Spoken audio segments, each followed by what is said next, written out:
दोस्तों नमस्कार। भारत की राजनीति बदल रही है या भारत का समाज बदल चुका है? भारत के समाज के भीतर का परिवर्तन क्या भारत की राजनीति को प्रभावित कर रहा है या फिर राजनीति अपने तौर पर इस देश की सामाजिक व्याख्या खुद करने को तैयार है? बड़ा उलझा हुआ सवाल ये मौजूदा राजनीतिक वक्त में है, क्योंकि कांग्रेस ने एक ऐतिहासिक निर्णय लिया है। यह निर्णय शायद उसके अपने अतीत की राजनीति से बिल्कुल उलट है।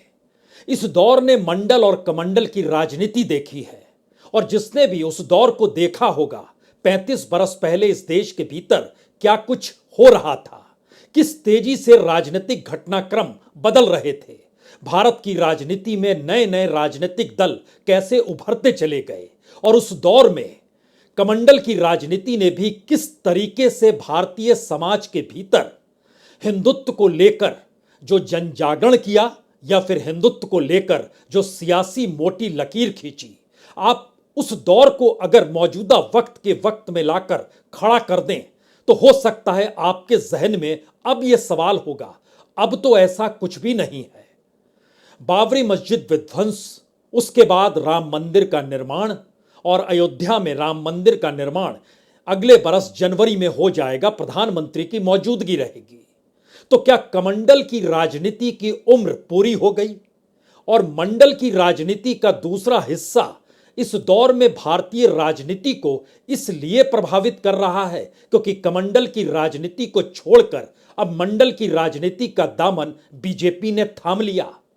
बाकायदा संघ के प्रचारक रहे नरेंद्र मोदी भारत के प्रधानमंत्री बनने के बाद जब खुले तौर पर इस ऐलान के साथ आए कि वह ओबीसी हैं, और जाति समीकरण के आश्रय उन्होंने जिस सोशल इंजीनियरिंग को अपने साथ लाकर खड़ा किया, उसका एक ही नारा था, इस देश से कांग्रेस को साफ कर देना है। और कांग्रेस के ऐतिहासिक परिप्रेक्ष्य को अगर समझिएगा तो कांग्रेस कभी भी मंडल के पक्ष में उस दौर में नहीं रही जिस दौर में मंडल और कमंडल की राजनीति इस देश के भीतर में राजनीति की विभाजन रेखा को खींच भी रही थी और सामाजिक न्याय का एक नया पाठ पढ़ा भी रही थी। आज बकायदा दिल्ली में कांग्रेस वर्किंग कमेटी बैठी। तकरीबन 4 घंटे की इस बैठक के बाद राहुल गांधी अपने चारों मुख्यमंत्री के साथ प्रेस कॉन्फ्रेंस करने सामने आए। साथ में केसी वेणुगोपाल और साथ में जयराम रमेश भी मौजूद थे, लेकिन 4 मुख्यमंत्रियों की मौजूदगी में उन्होंने खुले तौर पर कहा, हमारे 4 ही मुख्यमंत्री हैं लेकिन इनमें से 3 ओबीसी हैं। जबकि बीजेपी के पास दर्जन भर मुख्यमंत्री हैं लेकिन उनमें से सिर्फ 1 ओबीसी है, और उस ओबीसी की भी राजनीतिक गद्दी इस बार चली जाएगी। जिक्र मध्य प्रदेश का लेकर कर रहे थे, लेकिन यह तो एक राजनीतिक तौर पर तंज है। उसके आगे की परिस्थिति यह है कि अगर एक वक्त पार्लियामेंट के भीतर मंडल को लेकर राजीव गांधी के भाषण को सुन लीजिएगा तो राजीव गांधी ने उस दौर में कांग्रेस को मंडल के साथ या उस मंडल की राजनीति के साथ बिल्कुल खड़ा नहीं किया था। और उसी के बाद से भारत की राजनीति में कांग्रेस का वोट बैंक पिछड़े तबके का कुछ इस तरीके से खिसकता चला गया कि कांग्रेस बिहार और यूपी में हाशिए पर आकर खड़ी हो गई। और मौजूदा वक्त में बीजेपी ने उसी तार को थामा और उसी सोशल इंजीनियरिंग और पिछड़ा राजनीति के आश्रय बिहार के भीतर अपने कद को बढ़ाया तो उत्तर प्रदेश के भीतर पूरी ताकत के साथ सत्ता में आकर खड़ी हो गई। जबकि महज कमंडल की राजनीति को समझे तो उतना तीखी राजनीति जो 35 साल पहले हो रही थी और उत्तर प्रदेश उसके केंद्र में था, तब भी इतनी सफलता नहीं मिली थी। उस वक्त कल्याण सिंह भी दोबारा सत्ता में आ नहीं पाए थे बाबरी मस्जिद विध्वंस के बाद। लेकिन पिछड़ा राजनीति के बाद की परिस्थिति में पहला मौका है जब बीजेपी ने सोशल इंजीनियरिंग को थामा, ओबीसी को थामा, जाति की राजनीति को अपने अनुकूल किया, और उसके बाद उसको जीत मिलती चली गई। तो कांग्रेस के भीतर पहली बार खुले परिवर्तन के साथ राहुल गांधी अब इस दिशा में चल पड़े हैं कि अगर राजनीतिक सत्ता इस देश में चाहिए तो सत्ता का जो वोट बैंक है उसमें सबसे बड़ा सेंध लगाना होगा। लेकिन सवाल सिर्फ राजनीतिक सेंध भर का नहीं है, सवाल उसके साथ यह भी है कि इस देश के भीतर जिस विकास की नीति को अभी तक कॉरपोरेट या पूंजी या बाजार इकोनॉमी के आसरे खींचा जा रहा था, उसको पहली बार राहुल गांधी ने खुले तौर पर कहा, हमसे गलती हुई, हमने उस दौर और उस परिस्थिति को नहीं समझा। इस देश के भीतर में न्याय तभी मिल सकता है जब पिछड़े तबके की भागीदारी समाज की मुख्यधारा में होगी और वो हर क्षेत्र में होगी। तभी इस देश के भीतर में असल न्याय होगा, असल डेवलपमेंट होगा। तो एक नए पैराडिम के तहत भारत की राजनीति बदल रही है या भारत का समाज बदल रहा है, क्योंकि चंद दिनों पहले देश के प्रधानमंत्री ने खुले तौर पर कहा था कि दरअसल हिंदू वोट बैंक को बांटने की दिशा में कांग्रेस बढ़ी है, इसीलिए जातीय जनगणना का जिक्र कर रही है। और जातीय जनगणना को लेकर आज राहुल गांधी ने उसको एक नए तरीके से अपनी सहमति कांग्रेस के तमाम मुख्यमंत्रियों के साथ जिस बात को कहा, हमें लगता है आज पहले उसे जरूर सुनना चाहिए। कास्ट और धर्म की बात नहीं है, ये गरीबी की बात है। हिंदुस्तान के ओबीसी, हिंदुस्तान के दलित, हिंदुस्तान के आदिवासी और हिंदुस्तान के गरीब लोग, इनके लिए यह काम किया जा रहा है। आज क्या हो रहा है, दो हिंदुस्तान बन रहे हैं, एक अदानी जी वाला और दूसरा सबका। कास्ट सेंसस साफ दिखा देगा कि हिंदुस्तान में लोग कितने हैं, कौन है, और हम वहां नहीं रुकेंगे। उसके बाद इकोनॉमिक सर्वे होगा तो हमें यह भी पता लग जाएगा कि कितने लोग हैं, धन किसके हाथ में है, धन कहां है, एसेट्स किसके हाथ में है। और फिर जैसे मैंने कहा, जो एक्सरे हमें, और मैं कहता हूं शायद इसमें मेरी भी गलती है, जो हमने पहले नहीं किया उसको अब हम पूरा करके दिखा देंगे, क्योंकि इस एक्सरे की जरूरत है। अगर हम नया पैराडाइम, नया डेवलपमेंट का पैराडाइम चाहते हैं जहां सबको न्याय मिले, उसके लिए हमें कास्ट सेंसस करना ही होगा। तो राहुल गांधी ने क्या चुनावी राजनीति को साध लिया है? क्योंकि आज चुनाव आयोग ने जैसे ही 5 राज्यों की चुनाव की तारीखों का ऐलान किया, उसके ठीक 2.25 घंटे के बाद राहुल गांधी प्रेस कॉन्फ्रेंस करने के लिए सामने आ गए और अपने चारों मुख्यमंत्री को लेकर आए। अतीत में जो गलती हुई उसको स्वीकारा, नए तरीके से डेवलपमेंट को एक नई सोच के साथ रखने का प्रयास किया। और जिस सामाजिक न्याय का नारा एक वक्त मुलायम सिंह यादव या फिर लालू यादव या कांशी राम भी लगाया करते थे, उससे भी एक कदम आगे बढ़कर कांग्रेस को उस राजनीतिक जमीन पर लाकर खड़ा कर दिया जो इस देश के भीतर में वोट बैंक के लिहाज से और सामाजिक न्याय के परिप्रेक्ष्य में एक बड़े सवाल के तौर पर उभरता रहा है। और चूंकि कांग्रेस हमेशा से दूसरी तरफ खड़ी रही, तो निशाने पर कांग्रेस आई और राहुल गांधी की राजनीति ने कांग्रेस को उसी लकीर के इस पार लाकर खड़ा कर दिया कि अब राजनीति कीजिए। और शायद मोदी और शाह की राजनीति के सामने यह सबसे बड़ी चुनौती है। वजह भी यही है कि दिल्ली में बीजेपी के भीतर भी बैठकों का दौर शुरू हुआ और यह सवाल बड़ा होता चला गया कि अगर ऊंची जाति के वोट बैंक को अपने अनुकूल करना है तो खामोशी बरतनी होगी। लेकिन बीजेपी का सच बड़ा अजीबोगरीब है। वह हिंदू पार्टी जानी जाती है, ऊंचे जाति की राजनीति करने वालों के साथ खड़ी नजर आती है, लेकिन उसका सबसे बड़ा वोट बैंक पिछड़ों का वोट बैंक है।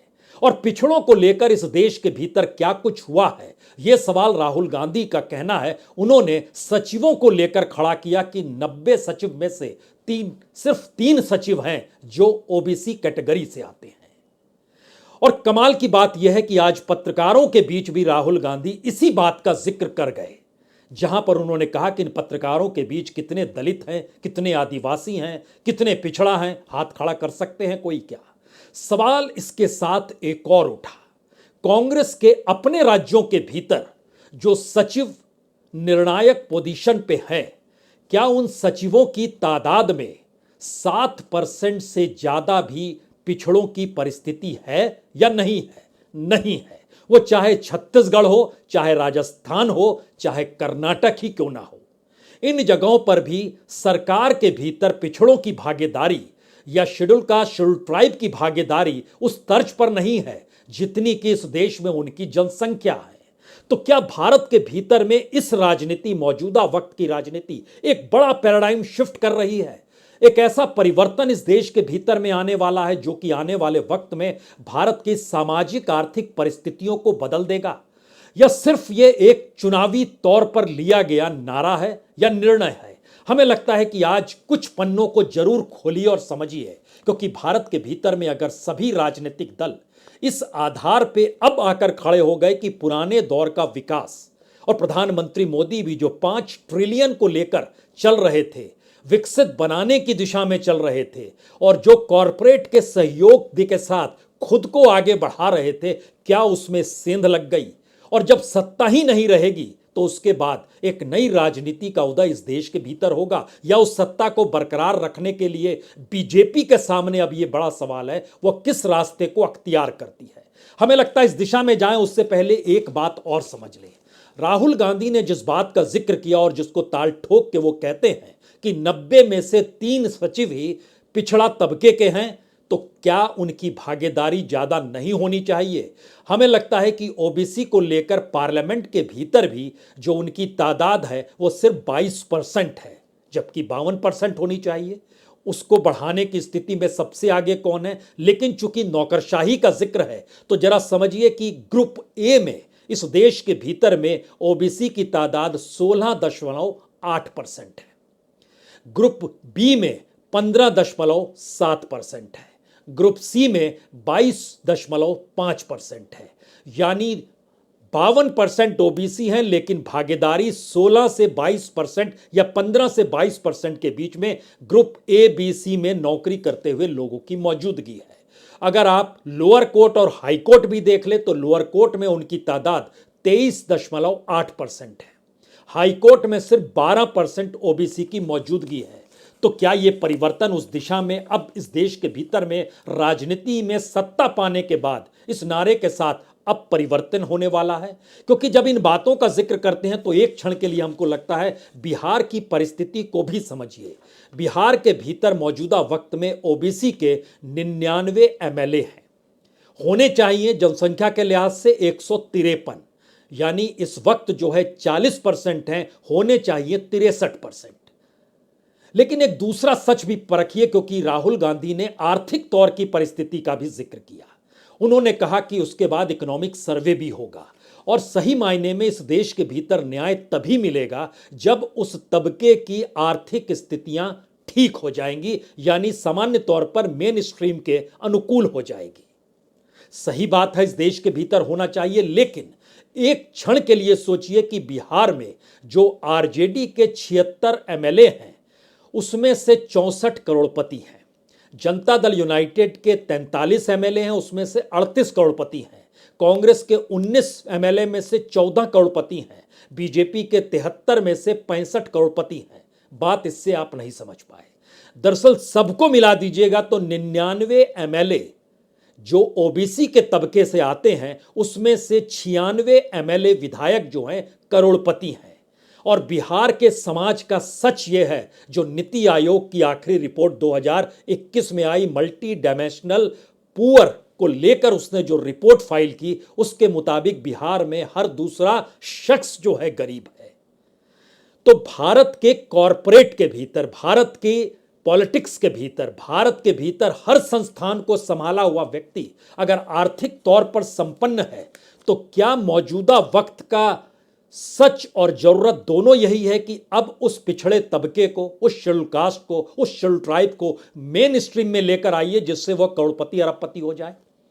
यह एक सच है। दूसरा सच इस देश के भीतर का यह है कि यह यकीनी तौर पर राहुल गांधी ने आज जिस बात का जिक्र किया कि हमें अडानी का समाज नहीं बनाना है जिसमें उनके हाथ में पूरी पूंजी रहे, हमें तो इस देश के भीतर में सभी के हाथों में पूंजी थमानी है। और इस दौर में एक अमेरिकी मार्केटिंग एनालिसिस फर्म है मार्सलेस इन्वेस्टमेंट मैनेजर्स, इनकी एक रिपोर्ट निकल कर आई। उसने बताया कि 2003 में भारत की जीडीपी सिर्फ 51 लाख करोड़ थी और 2023 में भारत की जीडीपी 312 लाख करोड़ है। इतना इजाफा भारत की इकोनॉमी में हुआ है। लेकिन इसका दूसरा सच यह है कि भारत के भीतर में जो दौलतमंद लोग हैं उनकी दौलत में इजाफा जो हुआ है वह 16 गुना ज्यादा हुआ है और जो गरीब तबका है उसकी दौलत में इजाफा 1.4% हुआ है, 1.4%। एवरेज अगर निकालिएगा तो लगभग दुगना या तिगुना महंगाई इस दौर में बढ़ती चली गई। जो इन्फ्लेशन रेट था वह लगभग 3, 4, 5, 6% तक गया और ओवरऑल देखिएगा तो वो 3.5 से 4% के बीच में महंगाई रेंगेगी। लेकिन गरीबों की पूंजी 1.4% बढ़कर भी और कम हो गई। यानी भारत के भीतर असमानता दूर कैसे होगी यह सवाल नहीं है। सवाल है कि भारत की राजनीति के भीतर अब कांग्रेस को समझ में आ गया कि इस असमानता को भी राजनीतिक तौर पर उठाने की जरूरत है। क्योंकि एक सच यह भी एक दूसरी रिपोर्ट बतलाती है, उससे पहले इस रिपोर्ट में एक जिक्र और है कि दरअसल 80% दौलत इस देश के सिर्फ 2 लाख परिवारों के पास है। जिस दूसरी रिपोर्ट का हम जिक्र कर रहे हैं वो है winner take all in India's new economy. इस रिपोर्ट में दर्ज किया गया कि 80% दौलत और धन सिर्फ इस देश की 20 कंपनियों के पास है, टॉप मोस्ट 20 कंपनी। और संयोग ऐसा है कि टॉप मोस्ट 20 कंपनियों में से 99% गुजरात से आती हैं, उसमें अंबानीज भी है, उसमें अडानीज भी है। और निफ्टी के भीतर बीते 10 बरस में जो 116 लाख करोड़ की पूंजी बनी उसमें भी 80% हिस्सा सिर्फ 20 कंपनियों के पास चला गया। तो असमानता का पैमाना भारत की मार्केट इकोनॉमी की सोच या कैपिटलिज्म की सोच या भारत को विकसित बनाने की सोच या उस दिशा में जो भी पॉलिसी अपनाई जाती है, क्या उस पॉलिसी में अब अगर सत्ता परिवर्तन की दिशा में कांग्रेस सोच रही है तो क्या उसके पास किसी विजन के साथ अब वो नए वक्त में नई पॉलिसी के साथ खड़ी होगी? यह सवाल इसलिए जरूरी है क्योंकि इस दौर में अगर आप ध्यान देंगे तो तमाम राज्यों के चुनाव के दौर में गरीबों को कौन कितना क्या कुछ दे सकता है, पूरा विजन इसी पर टिका रहा। किसानों की कर्ज माफी हो जाएगी, मुफ्त बिजली 100 यूनिट तक मिल जाएगी, पुरानी पेंशन लागू हो जाएगी, हर महिला को कहीं 1,000 कहीं 1,500 अब 3-3 हजार तक का जिक्र हो रहा है दिया जाएगा, गैस सिलेंडर की कीमत कम हो जाएगी। मध्य प्रदेश में लाडली योजना लाकर शुरू कर दी गई, 1,000 रुपए से शुरू कर रहे हैं 23 साल से 60 साल की महिलाओं के लिए, जो बढ़ते बढ़ते 3,000 चला जाएगा। राजस्थान के भीतर मिनिमम गारंटी इंडियन बिल लेकर आया गया जो सोशल सिक्योरिटी सिटीजन्स को देगा। मध्य प्रदेश राजस्थान के भीतर जबकि लोअर पर कैपिटा इनकम है, तो एक ऐसी परिस्थिति में है कि राज्य की इकोनॉमी और देश की इकोनॉमी में इजाफा लोगों की भागीदारी के साथ कैसे हो इसका कोई विजन देश के पास नहीं है। लेकिन जो भी इकोनॉमी है उस इकोनॉमी में कितना दिया जा सकता है, केजरीवाल ने इसकी शुरुआत की और तमाम राजनीतिक दलों ने इसको अपना लिया।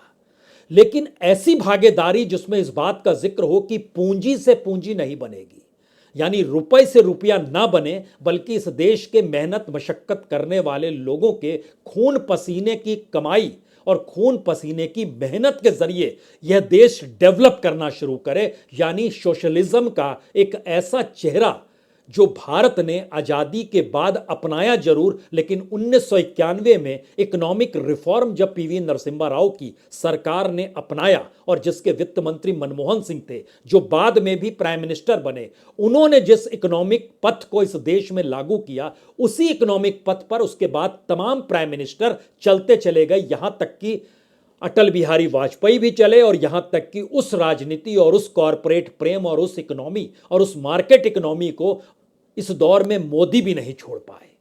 तो क्या वाकई भारत के भीतर का एक राजनीतिक ट्रांसफॉर्मेशन इस देश की सामाजिक आर्थिक परिस्थितियों को बदलने की दिशा में जाने को तैयार है, या महज यह एक सिर्फ राजनीतिक शगुफा है जिसमें इस देश के भीतर में पिछड़े तबके के भीतर एक हलचल मच जाए?